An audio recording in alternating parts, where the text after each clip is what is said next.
이런 얘기가 있더라고요. 본인도 자식을 목사님으로 둔 어느 할머니께서 한 젊은 목사님 손을 잡고 할머니 목소리로 해야 되는데, 저희 큰애도 목사입니다. 아들이 목사면 그 어미는 길 가다가도 교회 십자가만 봐도 눈물이 납니다. 강대상에 서면 자기 몸보다 큰 십자가 아들 등에 걸렸는데 어미가 자민들 편히 자겠습니까? 라고 하는 부모의 심정. 제 뒤에도 십자가가 보입니까? 사실 무슨 말씀을 전해야 하나 생각 중에 오래전부터 이제 교육자님과 성도가 하나 되는 그 줄탁동시의 신앙이라고 하는 것을 생각을 했었어요.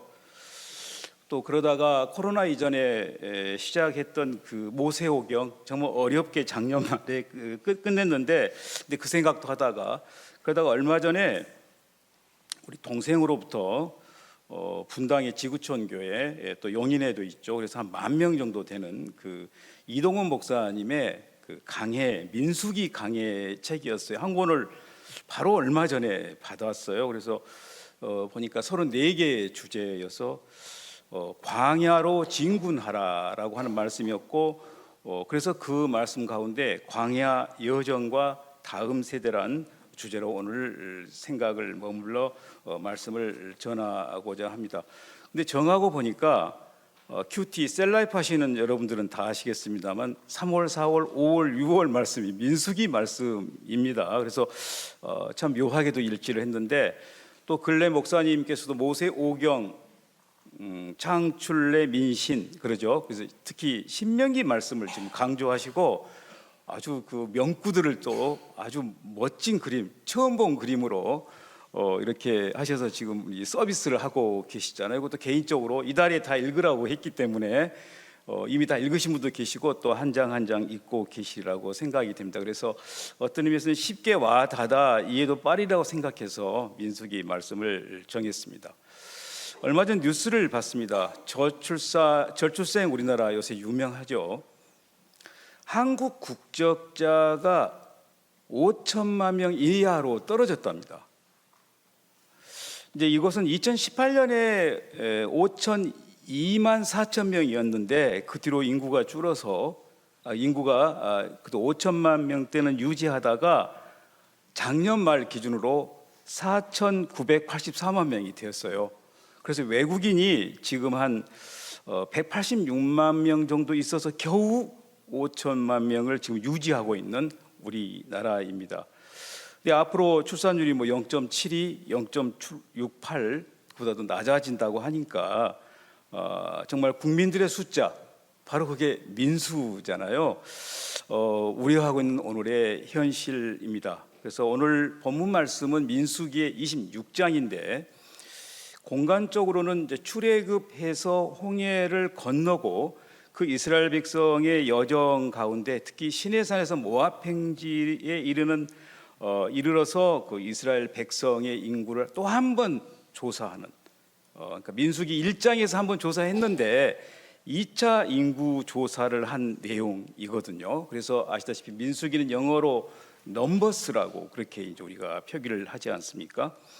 우리가 읽지는 않았습니다만 출애굽 1세대 인구 조사는 민수기 제일 1장에 나와 있어요. 그 1장에 보면은 특히 46절에 계수된 자의 총계는 60만 3,550명이라고 되어 있습니다. 우리가 앞에서 본문 읽을 때 2차 기수에는 몇 명이던가요? 60만은 그냥 잊어버리시고 뒷숫자만 아시면 됩니다. 1,730명이었죠. 그런데 이 1차 때는 3,550명이었어요. 그러니까 줄었어요, 늘었어요? 줄었어요. 몇 명이 줄었어요? 네? 1,000. 빨리 계산 안 됩니까? 60만 원 빼고 하시면 됩니다. 1,820명. 제가 계산을 그랬는데, 그래서 오늘 본문 말씀은 그 두 번째 인구 조사, 출애굽 2세대 인구 조사에 대한 부분을 이제 말씀을 전하려고 합니다. 특히 우리가 읽었던 말씀 가운데 조금 더 중요한 부분은 끔찍한 그 전염병 이후라고 하는 말과 20세 이상 능히 전쟁에 나갈 만한 모든 자, 모압 평지, 그리고 이스라엘 자손에 계수된 그 60만 1,730명 이 부분, 그리고 갈렙과 여호수아 부분에 주목을 하고자 합니다. 아시다시피 출애굽해서 3개월 정도 걸려서 시내산에 도착합니다. 그리고 그 시내산 호렙산에서 11개월 정도 머문다고 성경에는 적혀져 있습니다. 그로부터 모압 평지까지 38년을 간 거예요. 그리고 그래서 전체적으로 약 40년의 이 광야 여정입니다. 혹시 여기 가운데 한 인생 40 정도 사신 분 계십니까? 그 인생의 여정 40살 정도 되신 분이에요. 그분의 여정을 한마디로 얘기하면 뭐라고 말씀하실 것 같아요? 나의 인생 40년은 뭐였다? 아, 그래요? 우리 두 아들이 있는데 이제 30 넘었어요. 그래서 우리 이제 그 막내가 30살 넘었는데 너의 30년 인생은 뭐니? 그랬더니 그 친구 말이 은혜였다고 얘기를 하더라고요. 그래서 은혜란 단어를 아니? 라고 이렇게 제가 되물었는데 조금 더 그보다 나이가 몇 살 더 위인 큰애는 감사였다고 얘기하더라고요. 여기 계신 또 우리 50대, 60대, 70대, 80대 선배님들 그동안 걸어온 인생의 여정이 무엇이었다고 여쭌다면 뭐라고 말씀하실 것 같습니까? 네, 은혜와 감사였습니까? 네, 그럴 줄 믿습니다. 그래서 근데 그 과정이 훈련과 연단이었고 또 특히 전쟁에 나갈 만한 20세 이상의 모든 자라고 하는 부분에 좀 우리 눈이 머물고요. 그 가운데서도 하나님이 신실하심이 지속적으로 이어졌고 특히 새로운 세대의 영적으로 무장된 리더 여호수아와 갈렙 부분을 중심으로 오늘 말씀을 드리고자 합니다. 그래서 오늘 앞에 기도에서도 말씀하셨던 것처럼 광야의 여정과 새로운 시대, 그래서 준비하는 우리라고 하는 그런 시간에 되었으면 좋겠습니다. 혹시 지도가 좀 소개될 수 있을까요? 지도 2장을 제가 부탁드리는데. 네. 조금 흐리긴 합니다만 저기 대해가 지중해죠. 네, 지중해고 거기 홍해가 지금 보이고요. 그래서 나일 삼각교에서부터 출발해서 곧센 땅에서 저 1코스부터 쭉 4, 5, 6, 7, 8코스까지 온 거예요. 그게 3개월이 걸렸답니다. 물론 그래서 그리고 이제 거기 시내산 호렙산에서 이제 말씀도 받고 10계명을 받잖아요. 그리고 거기서 11개월간 머무는 거예요. 그리고 이제 출발할 때 그때 우리 민수기 2장의 말씀을 받으신 거예요. 그로부터 사실 우리가 보기에도 저기 17, 18까지 가는데 그렇게 멀어 보이진 않은데 이걸 38년을 갔다고 합니다. 이것을 압축해서 두 번째 지도를 보시겠습니다. 보이시죠? 아주 이 대해 이제 좀 더 맹쾌하죠. 홍해, 시내산, 가데스 바네아, 에돔, 모압, 약속의 땅. 이제 확연하게 보이시죠? 이제 손에 잡히는 이스라엘 땅인 것을 우리가 느낄 수 있습니다. 그래서 첫 번째는 이 약속의 땅으로의 여정, 그 여정이 훈련과 연단이었다라고 하는 겁니다. 그리고 그것이 결국은 깨달음이었다. 사실 출애굽한 백성이 숫곳을 출발해서 홍해를 건넌 이야기는 너무 잘 아시잖아요. 그 홍해 사건은 무엇을 의미합니까? 홍해는 무엇일까요? 이스라엘 백성에게 거듭남과 믿음이라고 히브리서에는 적혀져 있습니다. 그리고 또한 고린도전서 10장에는 세례라고 그렇게 되어 있어요. 여러분들 세례 받으니까 모든 신앙생활이 끝나던가요? 시작이죠. 그래서 이 홍해는 통과의 의미를 갖는다고 그렇게 해석을 합니다. 3개월 후에 물론 그 사이에 많은 일들이 있었습니다. 시내산에 도착하고 거기에서 11개월 그리고 말씀 받아 하나님의 언약 백성이 된 이스라엘은 약속을 땅에 진군하게 됩니다. 그 38년의 이동 후에 마침내 약속의 땅 가나안을 목전에 둔 모압 평지까지의 이스라엘 백성의 여정을 기록해 놓은 책이 이제 민수기인 셈이죠. 그래서 시내산에서 모압 평지까지 그 거리를 38년간 떠돌다 돌아간 것처럼 보입니다. 이 지도에도 아까 보면은 이제 이런 말 표현을 써도 되는지 모르겠는데 이렇게 막 도는 걸 뭐라고 하죠?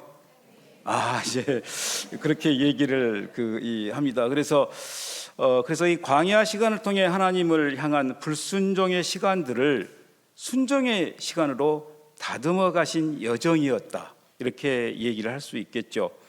창세기의 구원의 약속, 출애굽의 구원의 성취, 이와 더불어 하나님의 백성에게 주어진 율법, 그리고 성막과 레위기 제사를 통해 이루어진 하나님과 동행의 삶에 이야기하신 다음에 민수기에서 이 약속의 땅에 들어가기까지 다시 한번 광야에서 하나님 백성들의 훈련과 연단의 과정을 우리가 잘 알고 있습니다.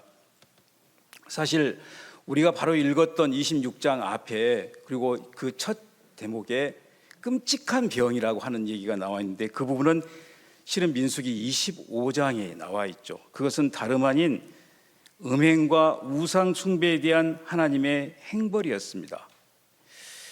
사실 근데 이 부분은 특히 이스라엘 백성이 전투에서 승리한 뒤에 방심하면서 그 시딤에서 이런 사건이 일어나거든요. 그리고 24,000명이 거기서 바로 죽습니다. 근데 이것마저도 하나님의 사랑입니다. 그것밖에 안 죽이셨어요, 사실 어떤 면에서는.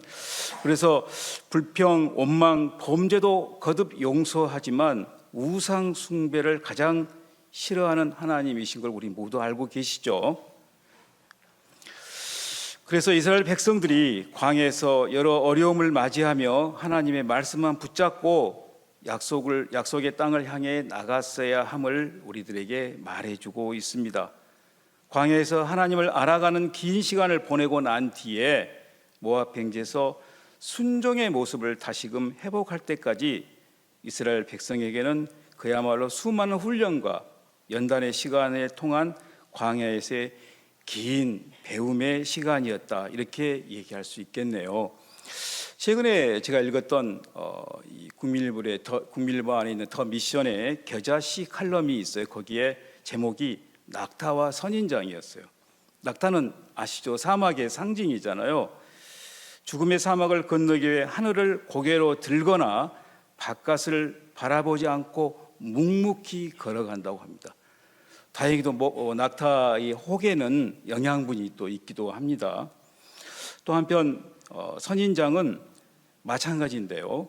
몸속에 생명의 물을 머금고 있어서 다른 식물처럼 외부로 뻗어나가 수분을 얻지 않고 오히려 외부에 기대하지 않은 걸 보여주듯이 가시로 장벽을 치고 있습니다. 이사야 58장 11절에 이런 말씀이 있죠. 여호와가 너를 항상 인도하여 메마른 곳에서도 내 영혼을 만족하며 하며 내 뼈를 견고하게 하리니 너는 물된 동산 같겠고 물이 끊어지지 아니하는 샘 같을 것이라. 아멘이십니까? 네. 그 말씀처럼 세상을 향해 고개 들고 기웃거릴 필요가 없습니다. 믿는 우리에게는. 우리도 믿는 가운데 하나님의 생명의 강수가 흘러 넘친다는 사실을 기억합시다. 광야 같은 세상, 훈련과 연단, 그 약속을 믿고 믿음의 승리의 길을 걸어가시길 축복드립니다. 인구조사를 통해서 결국 약속의 땅의 진군과 준비인데, 그 안에는 신실하신 하나님의 은혜가 늘 함께 했습니다. 사실 약속의 향해 땅에 가는 이 이스라엘 백성에게는 군대 진영으로 편성되어 있는 거죠. 약속 땅에 하나님 나라를 세우기 위한 정복 전쟁을 수행해야 되기 때문입니다. 그래서 정예 군대로 대회를 갖추어서 출발하게 됩니다. 따라서 첫 번째 인구 조사에 있어서의 그 숫자 뒤에 다시 광야의 여정을 다 보내고 나서 이루어진 두 번째 인구 조사를 통해서는 이제 약속 땅에 들어갈, 그리고 그걸 감당할 만한, 그리고 그 전쟁 또 이에 따른 땅의 분배를 목적으로 이루어진 것입니다. 재정비이죠. 이들은 광야에서 태어난 출애굽 2세대였습니다. 여러분 보다시피 첫 번째, 두 번째 인구 조사 결과에 비슷한 숫자인 걸 우리가 알 수 있잖아요. 40년 동안에 1,800명 정도의 차이밖에 안 났어요. 두 가지 해석이 있는 것 같아요. 그런 어려운 가운데서도 그래도 하나님의 은혜로 그 숫자가 유지됐다라고 하는 그런 이 생각과, 또 한편에서는 40년 동안에 그렇게 인구가 늘지 않았다는 것은 바로 죄 때문이다라고 하는 두 가지 해석인 것 같습니다. 이스라엘 백성들이 거칠고 힘든 광야의 여정을 지날 때 그런 가운데서도 늘 함께 하시고 먹이시고 인도하신 하나님의 은혜가 늘 함께 했음을 우리는 알고 있습니다. 그런데 하나님은 우리에게도 똑같이 어제처럼 오늘도 그리고 내일도 그 은혜의 하나님으로 함께 하실 줄을 우리가 믿습니다. 광야에서의 인구 조사, 이것이 주는 교훈은 한마디로 끊임없는 반항과 불순종에도 불구하고 언약의 약속을 이루어 가시는 하나님의 신실하심이 분명하게 나타나 있습니다. 여기에서 조금 특별히 레위인 부분을 좀 살펴볼 필요가 있습니다. 여러분들 60만의 그 숫자를 헤아리는데 레위인은 빠져 있죠. 레위인은 계수하지 않았습니다. 그러나 레위인도 계수를 합니다. 민수기 3장에는 1차 때죠. 1차 때 거기에서는 레위인 수를 계시는데 좀 특이한 것은 1개월 이상 남자의 수요가 2만 2천 명이다라고 되어 있습니다. 민수기 26장 62절에도 이들 레위 사람들은 분배받을 땅이 없었기 때문에 별도로 인구 조사를 받았는데 그들 가운데 1개월 이상의 남자는 모두 2만 3천 명이었다 이렇게 나옵니다. 왜 레위는 1개월 이상을 계수했을까요? 우리 일반 지파들은 20세 이상을 계수했잖아요. 이 부분은 이제 레위인에 대한 특별한 이 제사장의 이 족속이잖아요. 태어나면서부터 바로 그런 어떤 소중함을 보장한 것이다 이렇게 생각됩니다. 이번 주가 교역자 주간입니다. 사실 많은 노고 가운데 계십니다. 그리고 누굴 감사를 하는데 사실 그 레위라고 하는 생각들을 해봅니다. 그런데 신약에서는 믿는 우리 모두가 레위 족속입니다. 그래서 그런 자부심으로 이 세상, 이 광야를 이겨 나가시기 축복합니다. 성경은 줄곧 언약의 하나님의 신실성을 얘기를 하고 있죠. 그래서 언약을 신실하게 지켜나가시면서 구약의 이스라엘 백성들을 끝까지 인도하셨습니다. 그리고 이 광야 같은 이 세상에서 삶을 살아가는 하면서 때로는 불평하며 걸어가는 우리들에게도 끝까지 지켜주시고 인도해 주시고 우리의 필요를 공급해 주실 것을 믿습니다. 이 언약의 신실하신 하나님을 바라보는 것, 그것이 무엇일까요? 그것이 바로 믿음이 아닐까요? 그것이 믿음입니다. 이 믿음을 통해 우리들은 하루하루 신앙의 발전을 이루어 나가며 주님의 뜻을 이루어 드리는 주님 나라의 백성들이 될 수 있을 것입니다. 언약의 신실하신 하나님께서 우리와 항상 동행해 주시며 우리의 삶을 인도해 주시기 때문에 늘 든든합니다. 여기서 잠깐 이제 그런 생각들을 해봤어요. 민수기는 출석 체크다, 인원 파악이다. 혹시 여러분들 그 유치원생들 어디 갈 때 숫자 파악 중요해요, 안 중요해요? 중요하죠. 유치원만 중요한 게 아니라 초등학생들도 어디 갈 때 숫자 파악 중요하죠. 학생부도 어디 행사 나가면 숫자 굉장히 중요합니다. 청년부도 마찬가지고 장년부도 마찬가지입니다. 우리는 매주 주일날 누가 출석했으며 또 오후 예배에 누가 참가했으며 셀예배에 누가 참석 안 했는지 늘 우리는 숫자를 헤아립니다. 한 마리의 양도 늘 소홀히 안 하시는 하나님이시잖아요. 그래서 우리는 민수를 사실은 하고 있는 것입니다. 문득 아주 오래전인데 대학 때인데요. 저는 이제 좀 큰 대학이 한 2만 명 정도 대학 가운데 그 독서 이 동아리로 쌍벽을 이루는 두 개의 독서반이 있었는데, 그 중에 저는 이제 한 반에 한쪽에 그렇게 이제 그 참여를 하고 있었는데, 여름 방학 딱 시작한 날 지리산을 가기로 했어요. 한 30명 정도가. 그래서 밤차를 탔어요. 그게 좀 저렴했던 것 같아요. 11시 30분 밤차를. 그래서 진주, 오늘 목사님이 계셨어야 되는데 진주역에서 4시경에 내려요. 아주 취약한 시간입니다. 10시 반 정도에 모여서 숫자 헤아려 가지고 타서, 이제 많이 비어 있기 때문에 이 칸에서 다른 칸에 가지 말고 이 칸에 있으라고, 충분히 한 사람당 한 칸을 차지해도 넉넉하니까. 근데 분명히 말 안 듣는 친구가 한 명씩 있잖아요. 다른 칸에 가서 혼자 잠잔 친구가 있었나 봅니다. 4시가 다 돼서 이제 다 기상했죠. 숫자 헤아리는데 뭐 헤아릴 수가 없어요. 뭐 짐에 자다가 깨어서 여기가 어디야 하고 이제 내렸습니다. 정말 그러지 않기를 바랬는데 한 명이 없는 거예요. 그때 시간은 새벽 한 3시 한 45분 정도 됐는데, 뭐 그때는 전화도 없고 뭐 카톡도 안 되고, 뭐 이 역의 얘기도 역의 근무원도 거의 졸고 있어요, 사실은.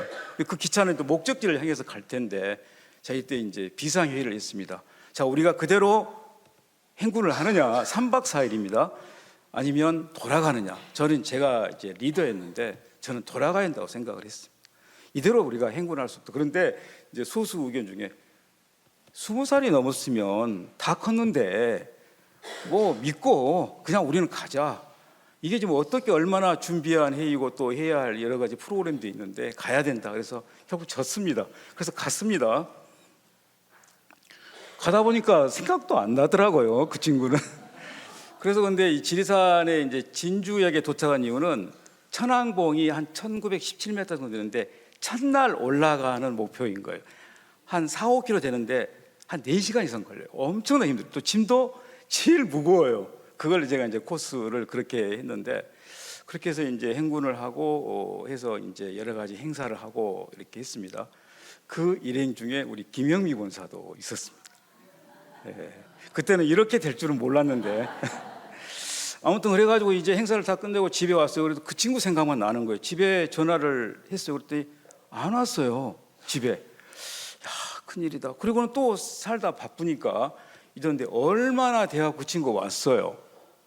좀 면목이 없다는 표정이겠는데 생각보다 뻔뻔했어요. 도대체 어떻게 된 거냐 그랬더니 이제 아침에 보니까 큰일 났다. 그랬을 거 아니에요. 이제 한 4시, 5시 돼가 눈을 뜬 거예요. 해도 좀 뜨고 그러니까 6월 달이니까. 그래가지고 이제 그냥 내린 거예요. 뭐 아무 역이나. 그래서 배가 고프니까 거기 농가에 가서 이제 밥을 얻어 먹고, 그랬더니 그 할머니 할아버지만 사시는 집인데, 잘 됐다. 여기서 좀 일 좀 해주라. 차비도 넉넉하게 주겠다. 그래서 그러면 이제 하루만 할 경우인데 이틀이 되고 3일이 되고 4일이 되고, 그리고 거기서 주저앉은 거, 사람이 굉장히 좋은 친구예요, 그 친구가. 그래가지고 이제 나중에 와서 미안하니까 상당한 오늘 같은 뭐 알바비를 받은 거니까 짜장면을 사주겠다고 한 적이 있습니다. 이제 생각해 보니 정말 하나님의 신실하신 하나님이 돌보심이었던 것을 저는 그때는 몰랐었습니다. 세 번째 얘기는 이제 리더에 관한 얘기입니다. 그 민수기 26장의 그 마지막 절에 여호수아와 갈렙 얘기를 봤잖아요. 문득 그 생각도 들어서, 여호수아는 여호수아서도 있어요, 한 권. 근데 갈렙은 책이 없더라고요. 평생 2인자로 있다가 간 그 갈렙, 갈렙에 대해서 많은 관심이 갑자기 이제 일었었어요. 그건 뭐 다음 기회로 하기로 하고, 그 여호수아의 갈렙을 통해서 이제 새로운 리더로, 그렇게 고생했던 모세도 못 가잖아요. 물론 모세는 여러분들 신약에서 보면은 그 모세가 엘리야와 함께 예수님 만난 걸 나오잖아요. 그래서 예수는 하나님 나라에 있습니다. 이제 가서 만나실 거라고 그렇게 생각됩니다. 그래서 어떤 목회자는 그렇게 하셨더라고. 이 새 세대 그 리더가 정말 그 상황에서 이 희망의 마지막 불씨 같은 것이었다라고 그렇게 얘기를 했습니다. 그런데 그들이 어떤 리더입니까? 성령이 그 안에 머무는 하나님의 사람들입니다. 그래서 사실 우리도 이 가정의 달에 각 가정 또 우리 교회 또 교회를 넘어 지역과 민족과 열방 가운데 이처럼 영적으로 무장된 새로운 세대의 리더가 준비되도록 기도해야 할 줄 믿습니다. 그것은 다름 아닌 말씀과 기도 그리고 예배 그리고 전도와 선교 제자 양육 훈련 가운데 이루어짐을 믿습니다. 말씀을 간추려 보겠습니다. 첫 번째는 그 앞에서 나왔던 끔찍한 전염병, 그 가운데 하나님이 우리들에게 징벌과 심판을 하시는 것을 목적으로 하시는 거 아니신 거 잘 아시잖아요. 사랑의 하나님께서는 그러나 그게 싫어하신 그 우상에 대해서 경계를 하신 분입니다. 이런 가운데 우리도 바로 그 죄인들로 있는 이 땅에 예수님의 구원자로 보내셔서 십자가 은혜로 구원하신 하나님의 사랑 가운데 모두 다 거하는 우리 되시기를 소망합니다. 바로 이러한 하나님의 사랑은 출애굽, 모압 평지, 광야 여정뿐 아니라 약속의 땅 가나안 그리고 우리의 삶 가운데도 늘 함께 하심을 믿습니다. 두 번째는 앞에서 얘기했던 주의 백성, 순종하는 주의 백성 제2세대 그리고 리더의 준비의 과정입니다. 앞에서 읽으셨을 때 20세를 얘기할 때 전쟁에 나갈 만한 또 능한 모든 자라고 얘기하고 있거든요. 아무나 가는 게 아닌 거예요. 사실 얼마 전에 있던 그 뉴스 가운데 북한의 병력 규모가 중국, 인도, 미국에 이어 세계 4위에 올라 있다고 그렇게 얘기를 하더라고요. 우리나라 한국은 8위였습니다. 1위는요 200만의 현역군을 보유하고 있는 중국. 그리고 근데 2위는 인도인데요 145만. 3위는 미국인데 139만. 그리고 4위가 120만 북한인 거예요. 북한의 인구 30% 정도가 군에 소속되어 있는 이런 진짜 엄청난 이 거죠. 뭐 참고로 우리의 관심사는 아니긴 합니다만 러시아가 85만 명으로 5위, 그리고 6위는 파키스탄, 인도하고 이렇게 굉장히 사이가 안 좋죠. 64만. 7위는 이란 57만. 그리고 한국이 옛날 60만인데 조금 줄어들어가지고 55만 5천 명. 그렇게 8위에 랭크되어 있습니다.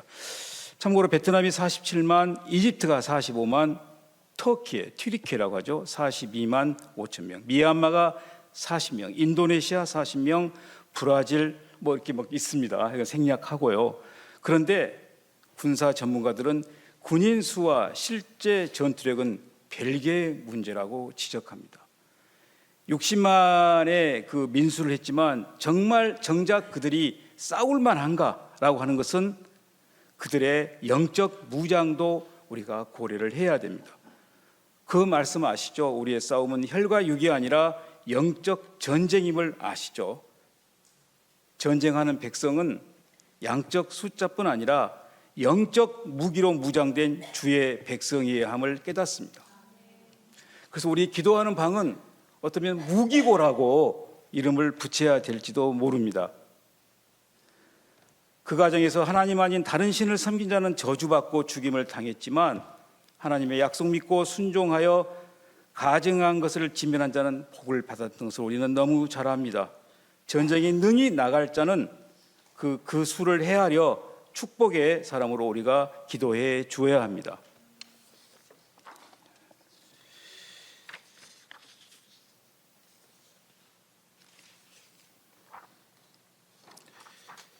말씀을 정리하겠습니다.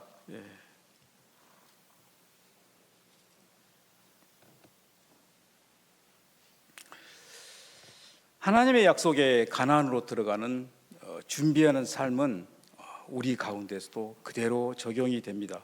바로 그 가운데 축복이 있습니다. 예수님이 세우시고 주인 되신 우리 평안교회, 지역을 또 그리고 나라를 열방을 품은 전도와 선교의 세계 비전 가운데 세상을 구원하는 교회로 나갈 때 우리 모두 나서면서 우리 모두 약속의 땅 가나안으로 들어갈 수 있을 것입니다. 우리는 능히 전쟁에 나갈 자로 힘써 살아야 합니다.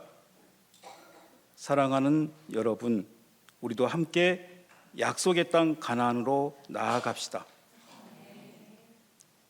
전염병 후에 개수의 결과는 비슷했듯이 지금도 하나님의 은혜는 계속되고 있습니다.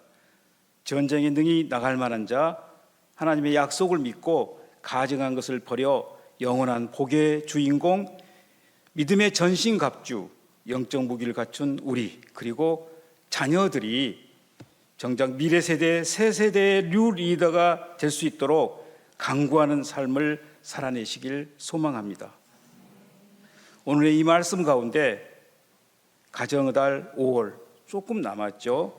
넉넉히 승리하시고 특별히 늘 사랑의 소명 가운데 섬김 사명을 감당하시는 교육자님 한 분 한 분께 감사드리고 또한 그 교육자님들의 가족들, 자녀들, 사역 그리고 그 기도 가운데 또 우리 여기 계신 우리 모두 가운데 주님의 풍성한 은혜가 충만하길 기도합니다.